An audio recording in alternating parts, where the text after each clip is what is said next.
Europe 1, 7h26, Thomas Soto. Les secrets politiques de Caroline Roux. Bonjour Caroline. Bonjour Thomas. À la veille des départementales, les états-majors préparent déjà l'après, autrement dit leurs soirées électorales.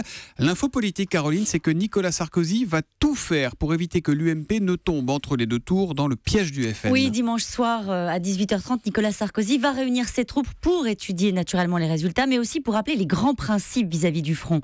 La ligne est déjà calée, les candidats de l'UMP se maintiendront partout là où ils le peuvent. Vous avez bien compris, pas question de se retirer, même quand cela peut conduire à une victoire du Front National. Le Nini sera donc appliqué à la lettre. Le lundi matin, Nicolas Sarkozy a convoqué un bureau politique.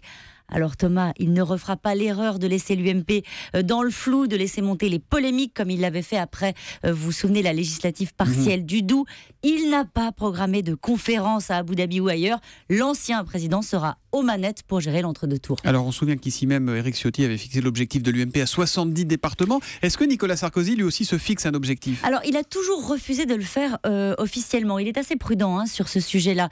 Mais je peux vous dire ce matin que l'UMP souhaite en réalité renverser totalement le rapport de force avec le PS. On est en ce moment à 60 départements de gauche et 40 de droite. Eh bien, les proches de Nicolas Sarkozy pensent pouvoir passer à 60-40, mais en faveur de la droite. Ils veulent inverser la balance, en quelque sorte.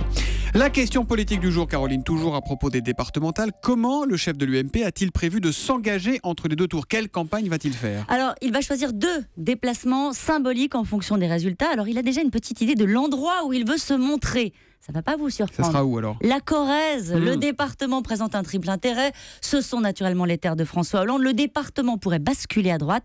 Enfin, ça lui donnerait l'occasion de s'afficher avec Bernadette Chirac, la conseillère générale de Corrèze. Peste, vous le savez, contre le président François Hollande, qui n'a pas levé le petit doigt pour éviter le redécoupage de son canton. Nicolas Sarkozy pourra donc compter sur son talent inégalé pour la petite phrase toxique. Et puis on va en entendre parler, Caroline. Le seul département qui pourrait basculer de droite à gauche. Ah, dans l'autre sens. Oui, il s'agit du Cantal, le bastion de Georges Pompidou, où le redécoupage électoral pourrait être fatal à la droite. On se verra tout ça dès dimanche soir, un soir électoral en direct sur Europe 1, évidemment. Les secrets politiques de Caroline Roux, tous les matins à 7h25. À demain, Caroline. À demain.